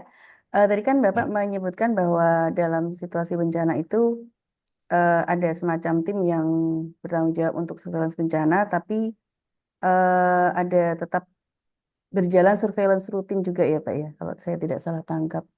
Nah, itu dari sisi manajemen SDM-nya bagaimana ya, Pak? Maksudnya pembagian SDM, kemudian beban kerja dan sebagainya. Saya ini bertanya dari sisi manajemen kesehatan karena S2 kami terbagi ke dua konsentrasi. Yang pertama manajemen kesehatan dan epidemiologi dan mungkin dari tadi pertanyaannya lebih ke epidemiologi. Kalau pertanyaan saya mungkin lebih ke manajemen SDM untuk pembagian tugas, kemudian SDM, kemudian apa ya? Dinamika tim selama ada dua pekerjaan paralel ini seperti apa, Pak? Yang rutin bagaimana dan pembagian antara yang rutin dan bencana ini. Baik. Kalau misalnya terjadi bencana di tingkat kecamatan misalnya ini, Ya, artinya nanti eh, wilayah puskesmas lah kecamatan itu. hmm, Puskesmas A misalnya. Nah, di puskesmas A ini akan diaktifkan adalah surveillance harian karena itu di situasi bencana. Tetapi hmm, puskesmas lain itu akan berjalan terus ya, surveillance rutin. Nah, artinya surveillance rutin itu ada mingguan itu tetap. Nah, untuk yang di situs ini kan misalnya petugas yang biasanya nanti akan bertanggung jawab terkait dengan surveillance rutin, petugas Mm-mm. SKDR lah. Nah, nanti yang untuk surveillance situasi khusus ini unit pelapornya adalah di pos-pos pelayanan kesehatan. Nah, jadi pos-pos pelayanan kesehatan Mm. inilah yang unit pelapor daripada surveillance situasi khusus menggunakan tools yang berbeda. Nah, Mm. pos-pos pelayanan kesehatan ini kan biasanya adalah dari beberapa teman-teman pelayanan kesehatan. Misalnya ada dokter, ada perawat, dan ada satu administrasinya kalau nggak salah. Nah, Mm. dari pos kesehatan itulah yang nanti yang kita OJT lah istilahnya, OJT sebentar Oh. untuk cara melaporkannya. Ini cara melaporkannya Mm. dengan buka ini dan ini. Nah, ini untuk petugas puskesmas yang menjadi surveillance SKDR rutin akan melaporkan surveillance rutin secara mingguannya tersebut. Oh, jadi Nah, yang yang di ya, ya yang ditugaskan di posko kesehatan itu adalah petugas kesehatan yang di luar tim surveillance ya, tapi di eh, luar tim surveillance yang khusus mm, petugas pos kesehatan tersebut, petugas pos kesehatan. tugas pos kesehatan. Ya. PJ pos kesehatan itulah nanti yang menjadi Hmm. penanggung jawab daripada surveillance situasi khusus tersebut. Ya. Karena sistemnya ini kan sudah ada, Bu Dokter. Jadi Ya. sistemnya ini akan berjalan dengan sendirinya, tinggal Ya. nanti dari pos-pos kesehatan itu akan melakukan pelaporan masing-masing. Nah, Hmm. nanti teman-teman yang petugas kabupaten atau petugas provinsi tinggal melihat di aplikasi, memantau dan menarik datanya untuk dibuat satu Ya. desiminasi dengan infografis Ya. tersebut. Ya. Eh, Jadi itu memang bodoh. sekalinya terjadi bencana, memang semua harus dimobilisasi ya Pak untuk Semua harus surveillance dimobilisasi. dan kelanjutan pelayanan juga.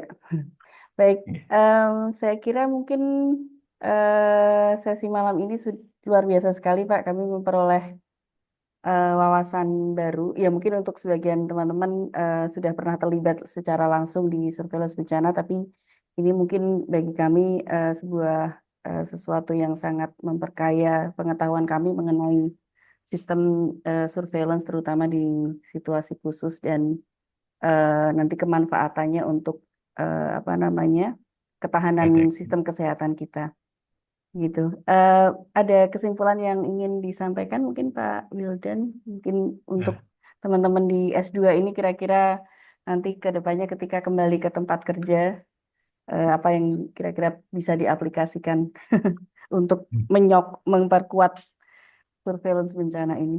Oke. Jadi kalau di surveillance ini adalah intinya bagaimana kita melakukan collecting data yang valid, terus Ya, bagaimana kita melakukan satu eh, interpretasi dan analisis sampai nanti melakukan respon. Nah, tentunya dengan ini respon itulah yang harus kita perkuat di sini. Begitu ada alert langsung direspon. Nah, tentunya di sini adalah desiminasi. Nah, ya, di dalam melakukan surveillance itu tentunya yang harus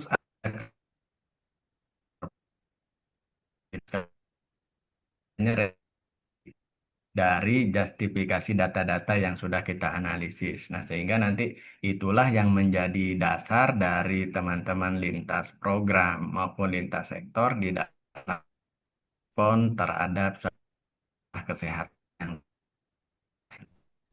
eh, sehingga rekomendasi ini penting untuk teman-teman surveillance. Salah satu notifikasinya teman-teman surveillance untuk em, melakukan satu kewaspadaan terhadap penyakit-penyakit wabah. Saya kira itu. Terima kasih. ya. Terima kasih Pak. Mohon maaf sinyal saya sedikit putus-putus. Baik, terima kasih Pak Wildan atas sharing ilmu dan pengalamannya. Mohon maaf ini sangat di luar jam kerja sampai cukup malam. Ya, nanti insya Allah kita pasti akan berjumpa lagi dalam kesempatan lain. Mungkin ada teman-teman yang tertarik untuk mendalami lebih lanjut surveillance bencana ini, mungkin untuk tesis atau untuk penugasan lain. Terima kasih Pak Wildan. Sama-sama Bu Nggih, Dokter. semoga sehat selalu Pak menjalankan tugasnya. Sama-sama Bu Dokter. Ya, mohon izin untuk PowerPoint apakah boleh di Nggih, yang share? saya. Nggih, ya, Oke. baik. Terima Terima kasih Bu kasih Pak. Dokter. Ya. Nggih, Terima kasih semua Bapak Ibu. Terima kasih Terima Pak. kasih Pak terima kasih Wildan. Pak. Terima kasih Pak Wildan. Nah, terima kasih.